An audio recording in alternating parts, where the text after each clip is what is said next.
A'udzu billahi minasyaitonir rajim. Bismillahirrahmanirrahim. Assalamualaikum warahmatullahi wabarakatuh. Bismillah, alhamdulillah, alhamdulillahi rabbil alamin. Wassalatu wassalamu ala asyrafil anbiya'i wal mursalin wa ala habibi qulubil alamin sayyidil Mustafa Muhammad sallallahu alaihi wa alihi wasallam. Pertama-tama, marilah kita senantiasa memanjatkan puji dan syukur kehadirat Allah Subhanahu wa Ta'ala, yang mana pada kesempatan kali ini kita masih diberi taufik untuk bisa kembali melanjutkan perkuliahan kita ini. Salam dan salawat senantiasa pula tercurahkan kepada baginda Rasulullah Sallallahu Alaihi Wasallam, pada ahlul bait beliau, para maksumin salamullah alaihim ajmain. Mudah-mudahan kita semua kelak memperoleh syafaat dari beliau-beliau, amin ya rabbal alamin. Oke teman-teman sekalian, pada sesi yang ke-8 ini, di mana perkuliahan kita adalah terkait dengan pengantar ilmu usul fikih tentunya. Nah, di sesi yang ke-8 ini kita akan menjelaskan tentang ilmu fikih, di mana tentu kita sudah sering kali mendengar istilah ilmu fikih ini ataupun fikih. Tentu sebagaimana yang kita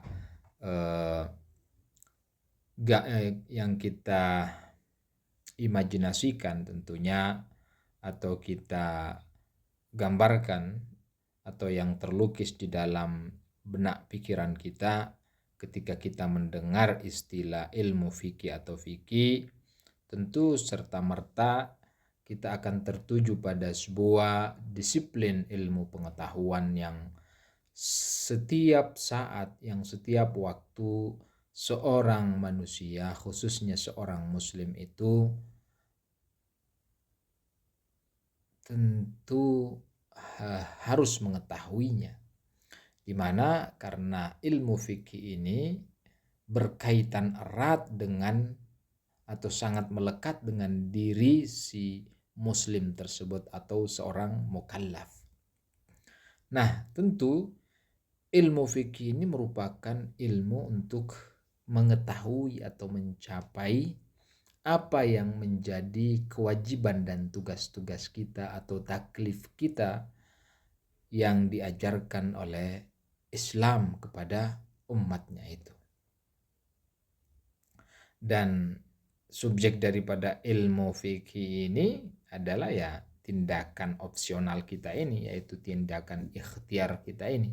Karena setiap dari kita tentunya sejak dia bangun dari tidurnya hingga dia tertidur kembali, itu semua tidak terlepas dari tindakan-tindakan atau perbuatan-perbuatan anggota tubuhnya ini.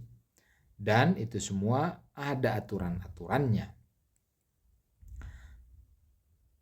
Nah, ilmu fikih ini tugasnya adalah menjelaskan hal tersebut.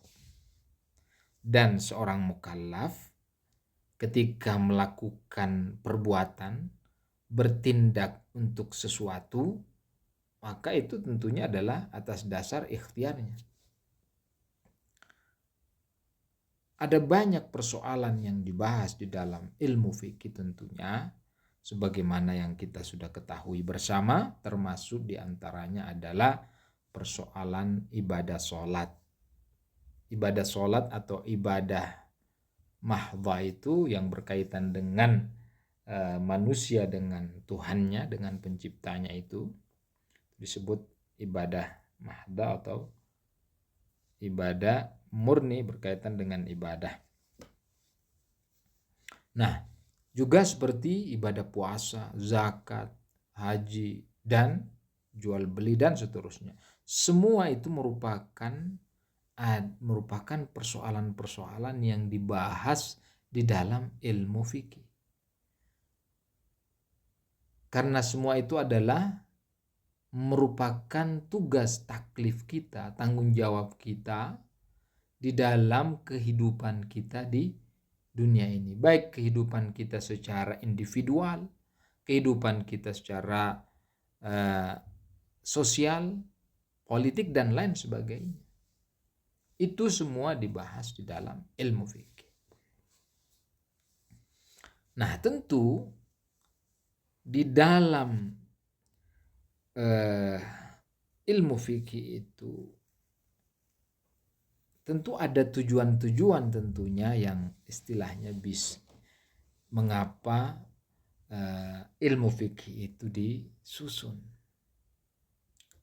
Nah, dikatakan bahwa para fuqaha atau para ahli fikih menganggap bahwa tujuan dari penyusunan fikih ini itu adalah supaya di dalamnya itu bisa disajikan berbagai persoalan-persoalan yang ada kaitannya dengan hukum-hukum atau aturan-aturan, yang dengan aturan-aturan itulah kemudian manusia bisa berdasarkan aturan-aturan tersebut, di mana aturan-aturan itu tentunya tidak hanya berkaitan dengan urusan dunia, tapi juga lebih-lebih urusan ukhrawi daripada si mukallafnya itu.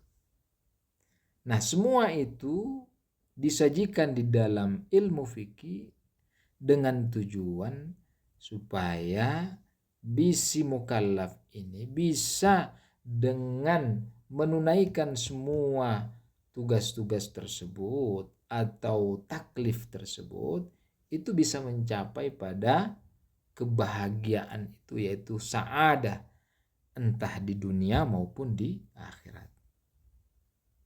Dan perlu diketahui bahwa semua apa yang dijelaskan di dalam fikih itu ya tentunya berdasarkan sumber-sumber yang qat'i, yang pasti.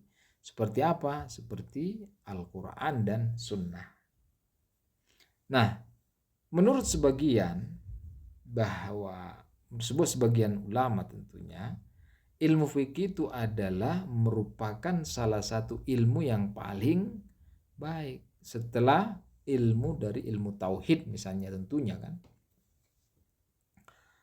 Nah, sehingga dikatakan bahwa mempelajari fikih itu ya wajib kifayah.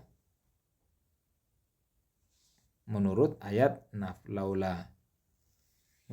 nafr itu yang disebutkan di dalam surat Taubah ayat 122 itu, di mana di sana diperintahkan misalnya ada sekelompok manusia yang pergi menuntut ilmu lalu kemudian kembali dan memberikan pencerahan di tengah-tengah umatnya itu. Nah, ini adalah tujuan daripada penyusunan ilmu fikih tersebut. Nah, kita lanjutkan bahwa selanjutnya terkait dengan ranah ataupun ruang lingkup daripada fikih ini. Di sini disebutkan bahwa ada dua pendapat yang dikemukakan ya tentunya mengenai ranah daripada fikih itu sendiri, ranah jurisprudensi itu sendiri.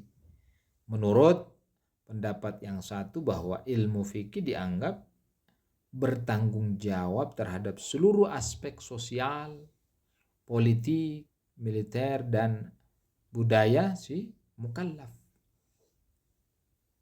Jadi fikih itu tidak hanya membahas tentang hanya persoalan-persoalan individual seperti misalnya ibadah sholat, ibadah puasa dan seterusnya. Tapi ilmu fikih itu mencakup seluruh persoalan sendi-sendi kehidupan manusia.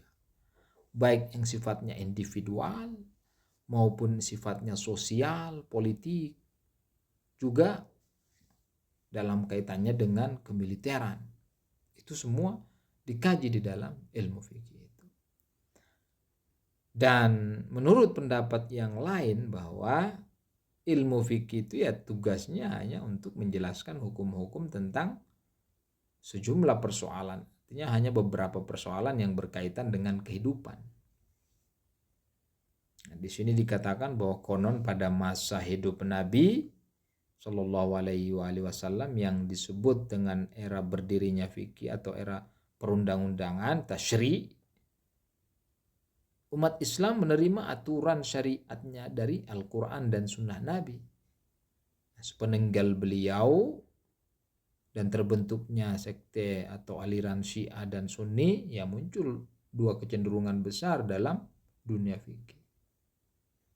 Ada fikih yang berafiliasi kepada mazhab Ahlul Bait atau mazhab Syiah Imamiyah, ada yang berafiliasi kepada Ahlus Sunnah wal Jamaah atau Sunni. Nah itu semua perkembangan. Tapi yang jelas bahwa ruang lingkup fikih ini tidak bisa dibatasi. Meskipun misalnya kalau kita lihat pembahasan fikih klasik itu biasanya dimulai daripada bab tahara sampai bab diat. Tapi ya akhir-akhir ini tentunya karena berdasarkan kebutuhan yang ada, persoalan-persoalan sosial, persoalan-persoalan politik, persoalan-persoalan militer dan lain sebagainya itu kemudian menjadi bagian daripada pembahasan ilmu fikih. Sehingga diklaim bahwa ilmu fikih itu ya tidak terbatas pada persoalan-persoalan individu, tapi juga mencakup persoalan-persoalan lainnya. Nah, tentu ilmu fikih itu ya merupakan salah satu ilmu yang tentunya sangat diminati dan mendapat perhatian dari seluruh mazhab dan aliran-aliran. Karena bisa diklaim identitas itu bisa diketahui dari peraga yang kita gunakan atau dari sikap kita, dari tindakan kita ini bisa kita ketahui, bisa kita telusuri bahwa si fulan itu memiliki keyakinan seperti apa. Nah, dari sini bahwa pentingnya ataupun urgensinya itu yang berkaitan dengan fikih itu adalah hal yang betul-betul mendapat perhatian khusus dari ulama-ulama Islam. Misalnya di sini kita kutip ada seorang ulama usul dan dari mazhab Maliki menganggap bahwa ilmu fikih itu merupakan salah satu kebanggaan besar dunia Islam, dan berdasarkan pandangan inilah kehidupan masyarakat Islam fikih itu tergantung dan tanpanya tidak akan bisa bertahan. Juga misalnya Allamah Hilli mengatakan pentingnya dan keagungan ilmu fikih. Beliau mengatakan bahwa ilmu yang paling utama setelah ilmu ma'rifatullah adalah ilmu fikih. Karena apa? Ya karena yang mengatur urusan hidup dunia dan hari kebangkitan umat, hari kiamat. Urusan dunia, urusan akhirat itu semuanya aturannya ada di dalam fikih. Nah, dari sini kita bisa lihat betapa urgennya fikih ini.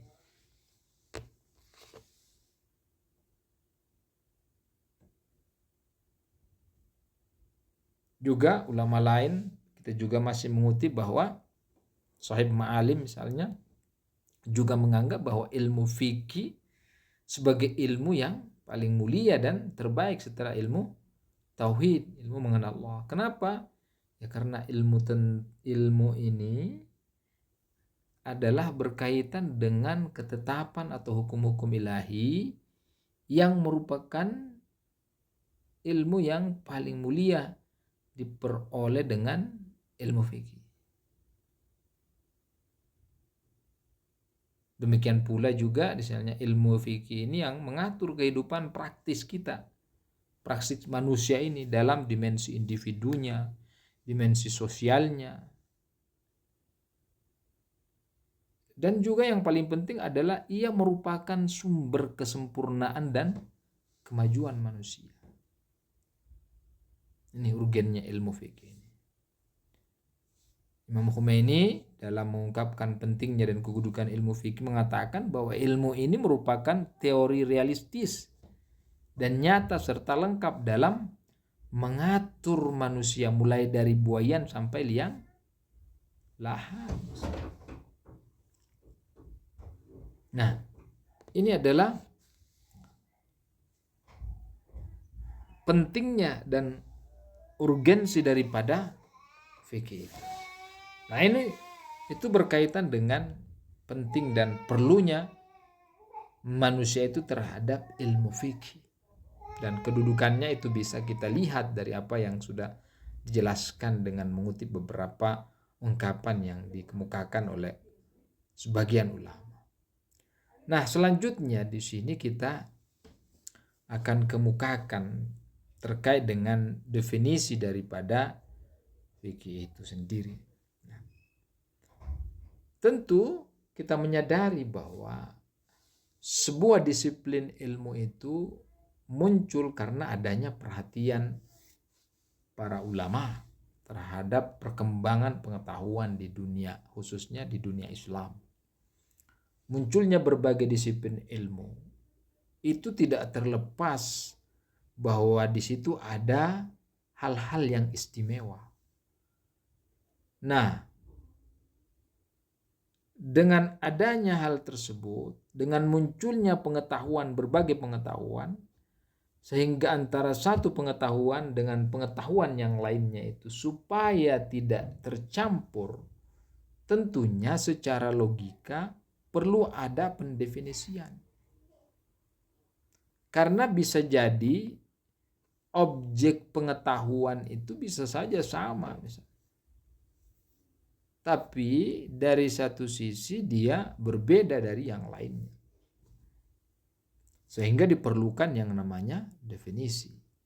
Nah, demikian juga tidak terkecualikan bahwa ilmu fikih ini karena dianggap sebagai sebuah disiplin ilmu yang betul-betul dibutuhkan di dalam kehidupan kita, manusia ini, khususnya manusia muslim, maka tentunya perlu ada pendefinisian sehingga bisa dibedakan antara ilmu ini dengan ilmu yang lainnya. Nah, para ahli hukum atau para fuqaha Islam itu mendefinisikan fikih itu sebagai ilmu tentang hukum-hukum subsyariah atau ilmu yang berkaitan dengan furu'uddin. Dengan catatan yang berdasarkan dalil-dalil yang terperinci. Apa yang dimaksud dengan dalil-dalil yang terperinci di dalam definisi ini? Tentunya definisi ini banyak diungkapkan oleh para fuqaha. Nah, apa yang dimaksud dengan dalil-dalil terperinci atau adillah tafsiliyah namanya? Adillatut tafsiliyah dikatakan bahwa yang dimaksud dengan dalil-dalil yang terperinci itu adalah ya Al-Quran, Sunnah, Ijma, akal, dan prinsip-prinsip praktis atau usul amaliyah seperti misalnya istishab, takhyir, bara'at, ihtiyat, dan seterusnya.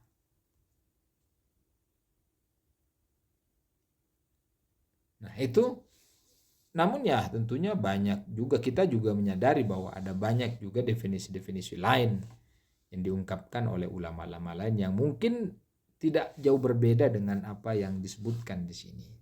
Yang jelas bahwa tentunya ilmu ini adalah ilmu syariat ini membahas tentang hukum-hukum yang diistilahkan dengan furu'uddin.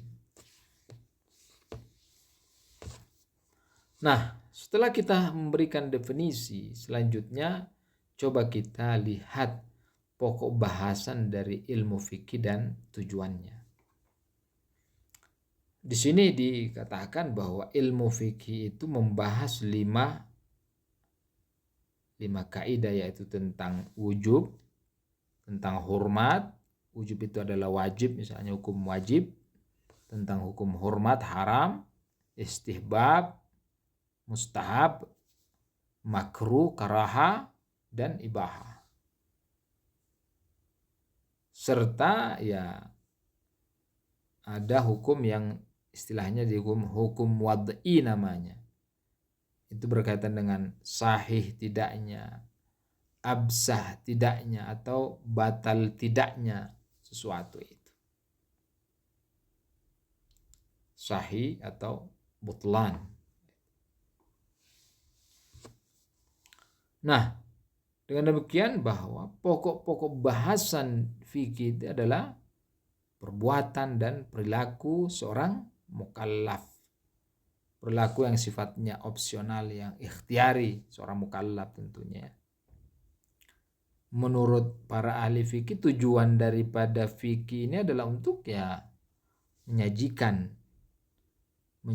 menjelaskan persoalan-persoalan dalam rangka mengatur kehidupan dunia dalam dimensi individu maupun sosial. Dan yang paling penting adalah untuk mencapai kebahagiaan di akhirat, yaitu kehidupan setelah dunia ini. Tujuannya kan ke sana semua. Meskipun terkadang fikihnya bukan berkaitan dengan ibadah, berkaitan misalnya dengan persoalan-persoalan sosial, politik dan lain sebagainya, tapi tujuannya itu adalah supaya ke arah sana. Orang berpolitik dengan mengindahkan aturan-aturan yang diajarkan oleh fikih politik misalnya, tujuannya supaya saadah, kebahagiaan itu bukan hanya di dunia tapi di akhirat. Begitupun pada dimensi-dimensi atau bidang-bidang lainnya juga seperti itu. Nah, tentu